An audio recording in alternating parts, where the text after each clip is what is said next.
Ko'zdagi g'ilaylik. Juda ko'p insonlar o'zini ko'zidagi yoki farzandini ko'zidagi g'ilaylikni okulist shifokori davolaydi deb hisoblashadi. Lekin aslida esa 80-90% holatda nevropatolog shifokori davolashi kerak. Nima uchunligini esa hozir tushuntirib beraman.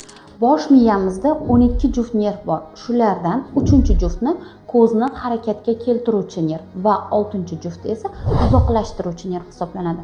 Bular bizni ko'zimizni o'rtada turishini ta'minlab beradi. Ya'ni, agarda o'sha chiqqan nerv ko'z atrofidagi mushaklarni to'g'ri innervatsiya qila olmasa yoki oziqlantira olmasa, masalan, tashqi mushakni yaxshi oziqlantira olmasa, ko'z ichkariga ketadi.